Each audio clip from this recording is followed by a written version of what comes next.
Hello, everyone. Good to see you guys back. Make sure you subscribe, share, increase the engagement so we can get this information out. Well, Chris, what's going on today? It's a great day to be Aussie. You always say that. So what are we talking about today? Let me ask you that. I don't want to leave a legacy.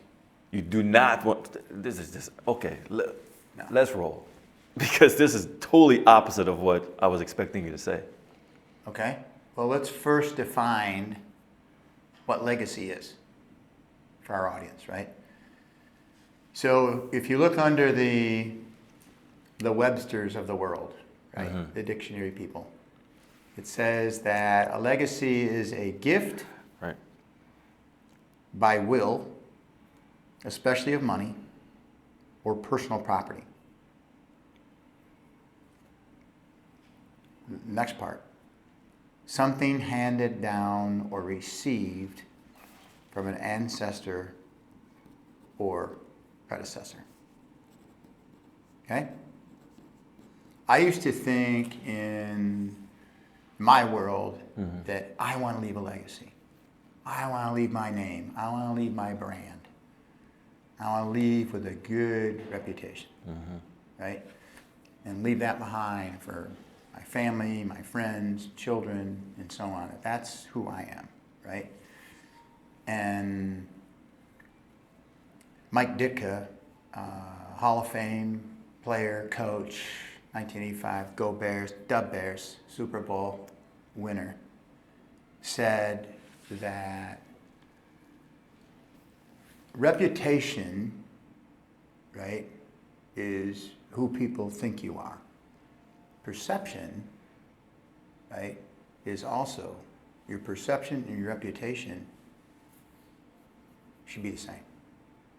However people perceive you and think of who you are and your reputation, they should line up, right? And I always didn't do that. My perception of myself was I was this good guy and this Christian man, and I was a firm, strong, just businessman, and just, but I was ornery and a couple things I can't say on here to people, but not a nice person. But I still wore the name Christian, right? I still had that in my world. That's who I was. But yet, it didn't necessarily portray that all the time. So, legacy for me isn't about, necessarily defining it through a will or what I'm going to leave behind or anything monetary, anything with dollars. Okay. Right? Which is what a lot of people think. They think of legacy. Yeah. Right? That's where I was at. Yeah. So there's some interesting statistics that we'll talk about concerning money and leaving it to generations and generations and how all that, how that comes together. But legacy is super important in terms of like who you are, in my opinion, as a person. What are you leaving behind as an individual? Not money, not possessions, but what did you leave behind? Did you leave the world a better place because you were in it? So that makes sense? Or? Yeah, because to be honest with you, I would expect you to be honest with me. I mean, why would you not be? Well, honest with me? It's just a figure of speech. It speaks. Okay. Yeah, I'm just, yeah. Again, I'm still translating. Yeah, sure. Anyway. Yeah, use that. Go ahead. That was the biggest thing for me still the biggest thing for me is my last name. I've always said that I always wanted to keep the last name high and let it mean something. Where when other people as the kids get older and they have kids, I want them to be like, wow, like that guy made a difference in that lineage. That's where I come from when it comes to legacy. So to hear it now, you say, hey, I don't really want to leave a legacy. Challenges me a little bit. Yeah. Because I'm going to hear why you're saying that. You are.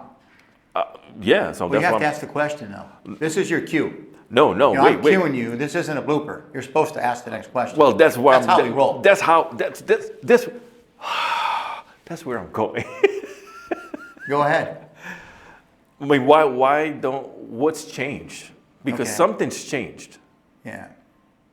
I think for me, it's way more important when people come and they hopefully pay my respects, right? When I pass on and zip on up to heaven, that this person did this.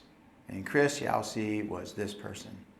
And he did this, and he was this, and he was that. And those are the things that are important. That's a legacy to me, not anything really monetary, right? Okay. I think that right now you have a movement across our nation that's been going on for the last 10 years in our culture, where you have 40 and younger, right? 40 and younger, 30s, 20s, that are like, I don't care about money. I want to make a difference. I want to change the world. I want to make the world a better place. All my life, I've been taught certain things.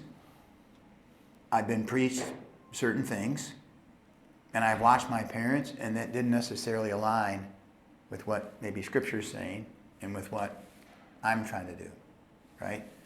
I want to make a difference. I want to be a better person. I want to be more involved. I want to try to help people more in another way. Rather than just preaching and preaching and preaching, I want to be doing. And there's a lot more of that, I think, a lot more engagement, a lot more fresh ideas, a lot more excitement around those things than there is us taking our Bible and thumping people over the head with it, you know? And I think that my whole thing is, defining legacy within your own self. What's that mean, right? And we're pushing back a little bit, your expressions. You're pushing back a little bit on the 40, 30, 20. Tell me what you're thinking. If you want to make a change, don't you need don't you need money to make change? No.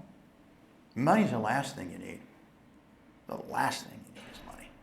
Gosh, the last thing. How much does it cost you to go down to Rockford Rescue Mission and serve a dinner? Okay. How much does it cost you to work at a food pantry? I see where you're coming from. How much does it cost you to be a mentor to a young man that is 10 years old and doesn't have a dad? And he's got 3 siblings, and his mom's just trying to survive. Mm-hmm. How much does it cost you to go coach a game and help your kids? Or help complete strangers and coach? Nothing, except time. Just your time. Gotcha. Right? In the giving part of one of our episodes, it's right, time, talent, treasure. We all have time, and we all have talent. Some of us have more treasure than others. Some of us have less treasure than others. Mm-hmm. But we all have time, and we all have treasure. That's a legacy that you can leave behind. Money is the last thing, in my opinion, in terms of a legacy that you need to leave behind. Money takes care of itself.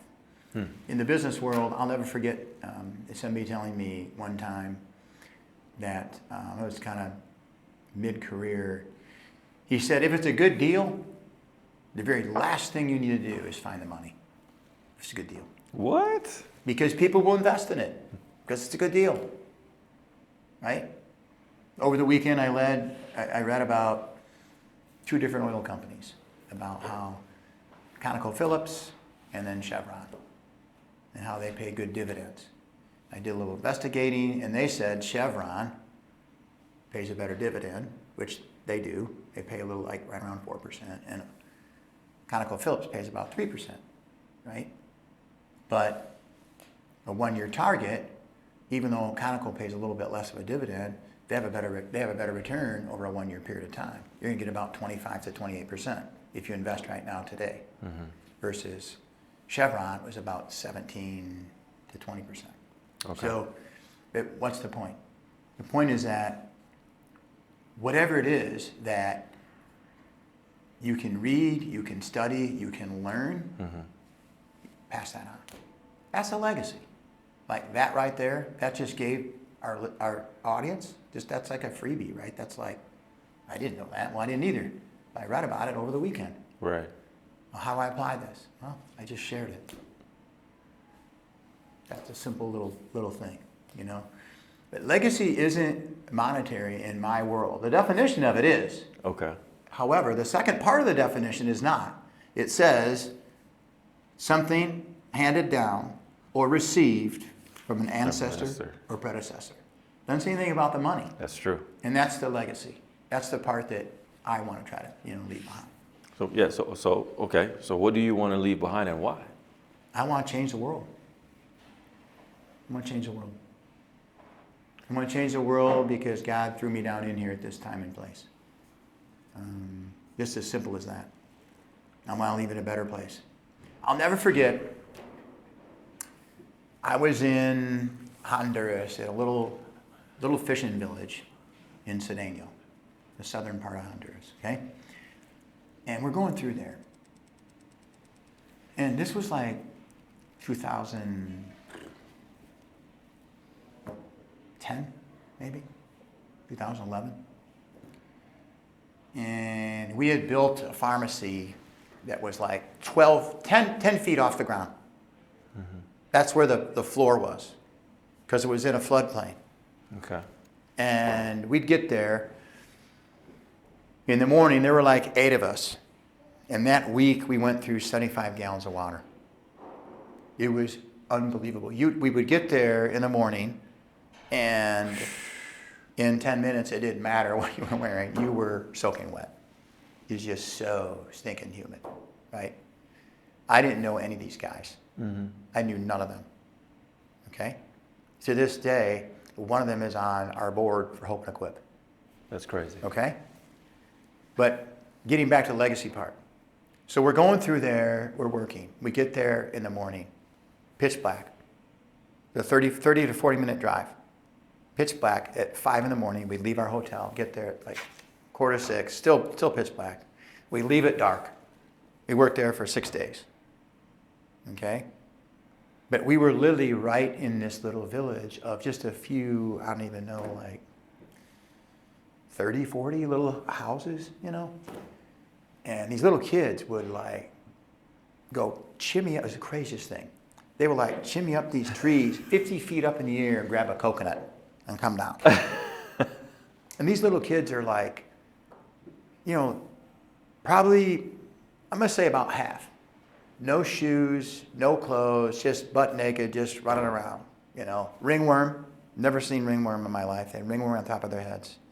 They were sick little kids. Noses are running in the middle of the heat because they were sick, Okay. And at that time, I said to myself, this whole idea of me being an American Christian is wrong. I'm not an American. I'm not an American Christian. I'm a Christian who happens to be an American. And I have to change this world. I have to make this world a better place and somehow help those people. That to me is a legacy.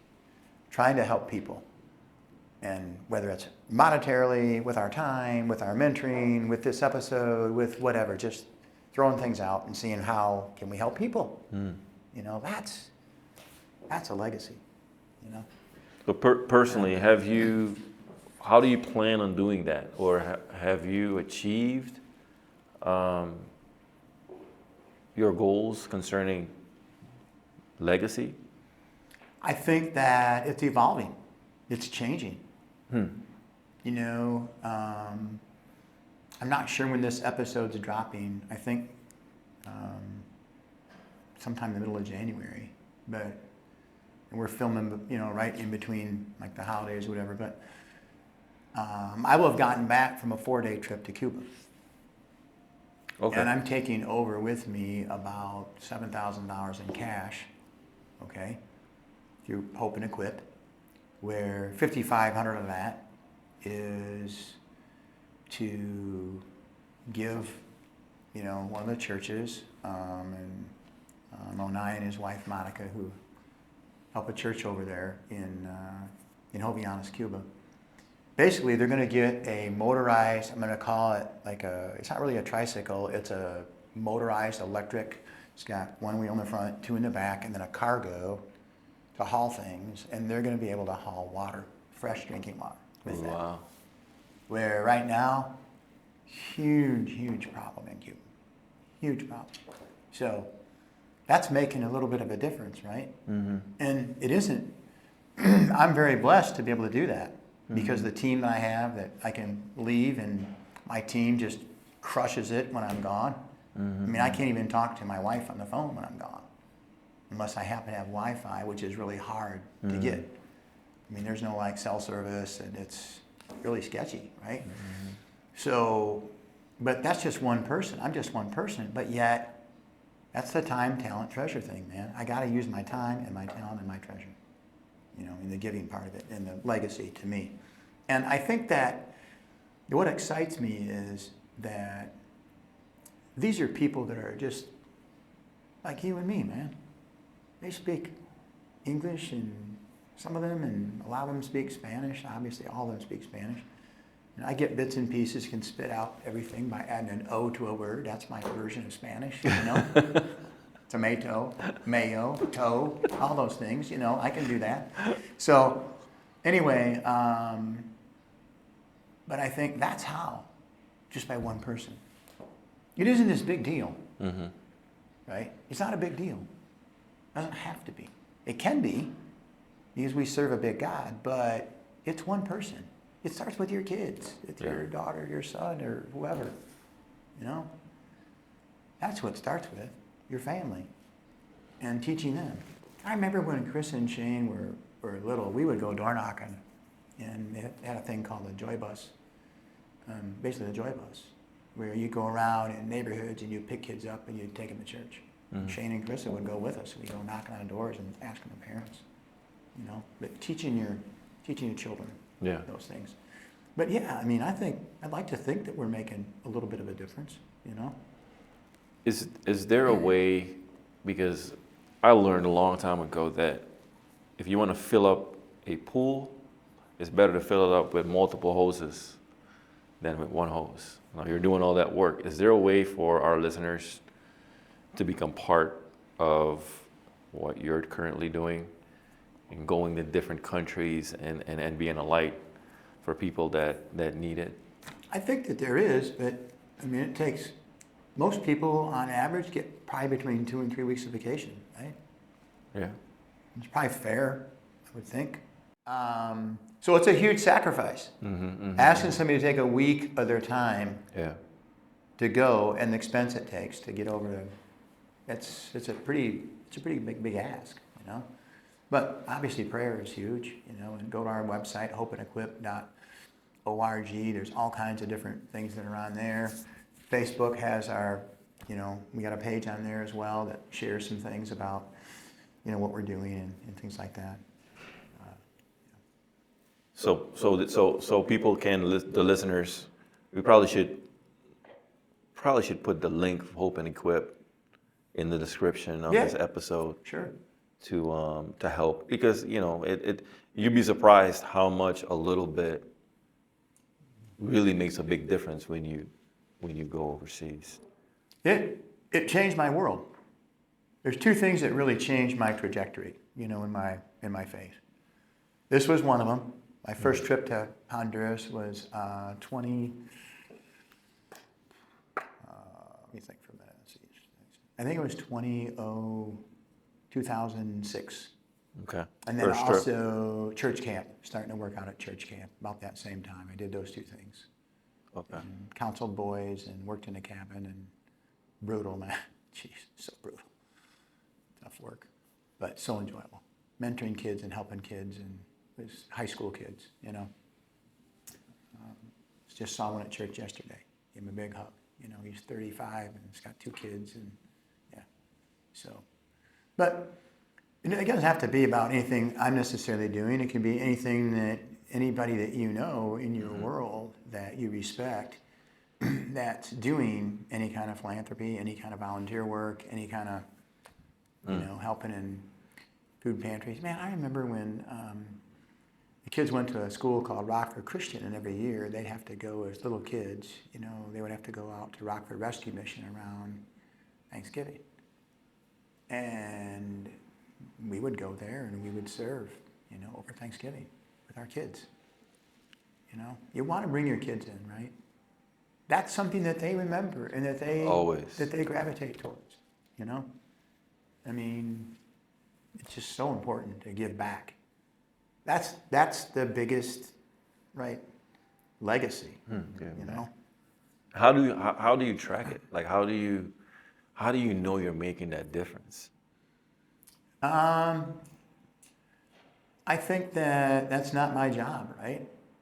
When God tells us to seek and save the lost, right, and to evangelize and share Jesus with people, He didn't say, oh, by the way, make sure you get out your iPad and, you get your tech stuff that you guys all do. Keep track. No. Plant the seed, man. We're not in the farming business. We're in the planting business. God does the harvest. It's His deal. All my job is to plant. I got the easy job. I don't get to examine the soil. I don't get to make sure it's DeKalb County, which is literally in DeKalb County, where I was born, in DeKalb, Illinois, has literally the richest soil in the world, where farmers get upwards of 350 bushels an acre of corn. There's a company called DeKalb Seed Company. It came out of that. I mean, people come from all over the world to examine and see, okay, what's with DeKalb is huge. So in other words, not my job to be the soil inspector, make sure these people qualify. Here's your 7-page application to see if you're worthy of me helping you. No, not my job. Not my job to be a soil inspector. Not my job to keep track of the crop. Not my job to do the harvest. That's God. That's all His deal. I mean, He's the one that has to change people's hearts. I can't do that. I can lead by example, and I can try to mentor people and hopefully be a good Christian businessman, not businessman that happens to be a Christian, those kinds of things. Man, you seem so jacked. Like what? I'm always jacked, man. What? Jack should have been my middle name. My name should be Jack. What excites you every day to make a change? That's an easy question for me. I know where I was. I know my background and where I came from and what God's done with me. And holy smokes, if He do that for me, He can do it for anybody. That's a whole nother. We always talk about another episode, but that's a big one. That's another two-parter. I can't tell everything in one sitting. It'd be very emotional. A lot of trauma, a lot of crazy stuff in my background. But, I mean, I'm just privileged and honored and blessed that God has chose me, right, to be His servant and to work in this business that I love, that I just inhale, that I get jacked about, helping people get jacked about, trying to share. Climbing Kilimanjaro in February. Come on, man. All those things, just a blast. Just living life, man. Yeah, living life. Yeah. What is that going to be the second climb? Or? No, I'm talking about last year. Okay. Yeah. I thought maybe you're. No, there's no reason. You did it once. You don't need to go again. One and done. One and done. Yeah, we might do Denali though. Okay. Over in Alaska, we'll see. That's a tough one. Okay.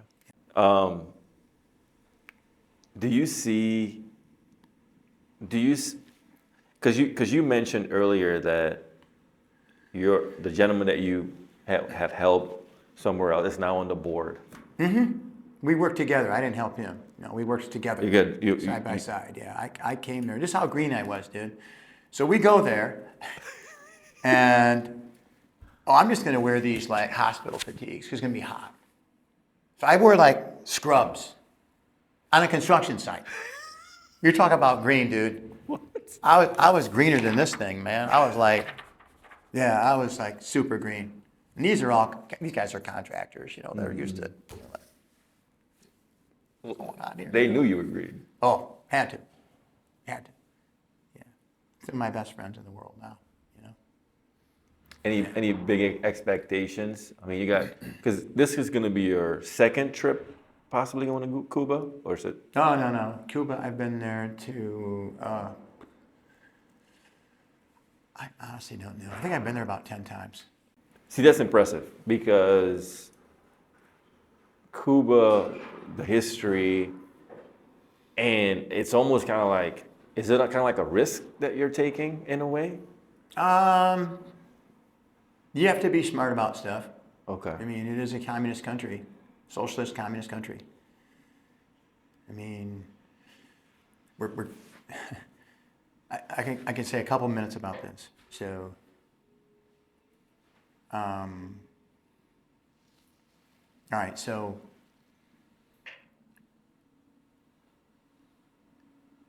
we can't rent a car there anymore. We have to hire a driver because there's no gas. Okay. There's no gas. Not this past year in 25, but in 24, our driver, and this is somebody who actually works for the government, right? And he has a taxi, that's the government's tax. Everything's the government, okay? Our driver waited in line 24 hours to get gas for his vehicle. 24 hours. So he could have enough gas to take us around when we needed to go. Wow. That's real world Cuba. That sounds familiar. Okay? And water, drinking water is, I mean, this one time we stayed a couple of years ago and we couldn't find any drinking water. So we stayed at like an Airbnb, again, the government owns it, they kind of control it. And the people make a little bit of money, but the government makes most of the money. She was boiling us water, right? So we have these water bottles. Well, she's boiling us water and then chilling it for us. You can see like the metal like in the bottom. When you're drinking this water, you can yeah. Never got sick in Cuba, we always ate it, The thing of it is they need the tourist dollars, so we get access to restaurants and food that maybe some of the folks don't, which is super pathetic, It's a country of about 11 million people, I think, or 10 million people. Cuba? 2 million have left, the island. 2 million have left in the last 4 or 5 years. Okay. All young people leaving. They're scooching out of there as fast as they can. It's deteriorated. It never used to be like that. Okay. We used to go right downtown in Havana and go to restaurants and we'd walk around the boardwalk at night and it'd be packed with people. Now there's nobody there. I go running, along the boardwalk, there'd be people, and it's deteriorated a lot. But the people still need help, and Sure. they still need, we're going over there this trip, we're taking 3 bags each of medicine and supplies for them. Really? Yeah. Amoxicillin, That's awesome. Tylenol, and all kinds of stuff, And we're able to buy it through a doctor here in the States. It gives us, he has an access to, so we buy a lot of medicine for very, very, very inexpensive. Very inexpensive. A thing of amoxicillin, very, very inexpensive. You'd be surprised how much you cannot find that kind of stuff over there. Oh, I know. Yeah. That's impressive. Trust me, I'm aware. Wow. Yeah. But it's one person at a time. Like right now, we support, of all things, a rollerblade school. Where Elaborate on that. Yeah, we bought a bunch of rollerblades for kids. And they're, Monica and I are teaching these little kids. They've hired a teacher and they're teaching them how to rollerblade. That's awesome. And they're learning Jesus, just trying to help them, And we've done water filtration systems. We've done electrical schools with, working on your car. We've done just being an electrician. Cuba's medical is exceptional, and there was 9 graduates in our class in an electrical school that we had. One of them was a doctor, making $10, like $10 a month or some crazy number. And he did the electrical because he wanted to do a little side hustle, trying to earn a little extra money. And this is an MD doctor, right? I mean, this is, So we've done, some of those things, just anything to try to help people. And now we have, you have to different avenues to buy food and different things like that. So, How do you pick what subject or what problem to address? we don't pick it. The people. Yes. That's Yeah. isn't that part of We don't the pick anything. sustain? Yes. The sustainability. Yeah. You let them decide what it is where they need help. And that's like anything else, right? We're talking about legacy. That's the topic today. When you think, I remember when things were crazy and Black Lives Matter was running around and it was just crazy. Our country was just super nervous, super high alert. And I'm like, look, I'm not marching, I'm not protesting, but I want to try to help. So what do I do? So I called a friend of mine, a truck driver friend of mine, said, hey, how can I help? How can I mentor? How can I teach? And so I got together with somebody from the fire department, a black man, very well respected in the community, and said, hey, what can I do? And so I think it was like 2 years, we taught kids and tried to teach them financial literacy and give them a little help up. And it didn't necessarily work because I was too heady. I was just too up here. And some of these kids, they're starving, they're not getting 3 squares a day and things like that. So we're going to come back and reapproach that. And this year, probably late in the fall of 2026 this year, we're going to be doing a really cool program that it's being tested in Nashville, and hopefully it'll spread. The idea is to spread it to our market here and other segments of the marketing of the company, right, the country.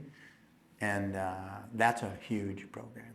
If that happens, that'll have a big impact in young people's lives. It's called Thriving Skills Program, which starts with your mindset training. And there's different things that are in place to kind of get that going. Yeah. So, the whole thing is that, there's something to remember about the perception of a legacy, to me anyway. Okay? This will maybe surprise a lot of people. So, wealth transferred, first generation wealth transferred to my children, only 30% are able to maintain it. 30%. That's it. 30%. Their children, which would be my grandchildren, 10%. What? 10% maintain that wealth. Yes. Why? Isn't that supposed to be going up? It should, but why do you think that is? Because I just want to give and give my kids and give my kids and give my kids, but not teach my kids. Teach them. That's why the legacy, not about the money. It's about teaching people. Teaching people. I remember this friend of mine, shout out to Tracy. Tracy worked at the Toyota plant down in Kentucky. Okay? And he tells a story, right? He tells a story of he's working in a factory. I think there's like close to 2,000, 3,000, 4,000 people. Him and I'd argue all the time about who is the number one selling car. I said Ford strong, baby. Ford F-150 series, of course. You had mentioned Camry, I think, or whatever. They had a big number, but come on, nothing compared to Ford F-150, 40 years in a row. Anyway, so he tells me the story about he would walk, always see this guy and walk by his station. And this guy was like singing and happy and singing Christian hymns and things. And he pulls him over one day and he says, dude, what is going on? Why are you so happy all the time? Like what's happening? And he says, I'll never forget this. He says, when I die, I want to die empty. In other words, I want to give it everything. I want to give it my all. I want to leave anything behind. I want to give it my all. What? Yeah. I want to die empty. And not just, he's not talking about money. He's just talking about, I want to give myself as much as I can, myself. Yeah. That's a legacy. That's it. What's that? That you literally learn something new Yeah. every time you're with the right people. Yes, yeah.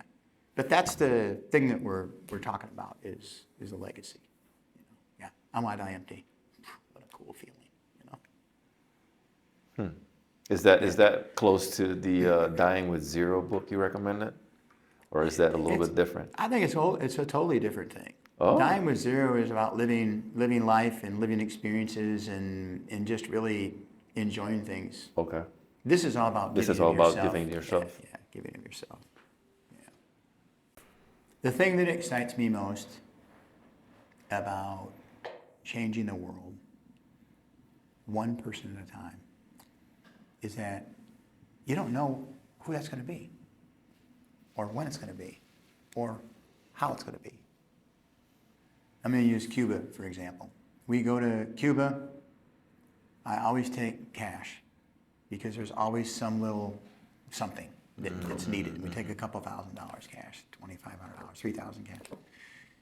And I went last year, and I said, there's 3 different missionary teams that we help, or 4.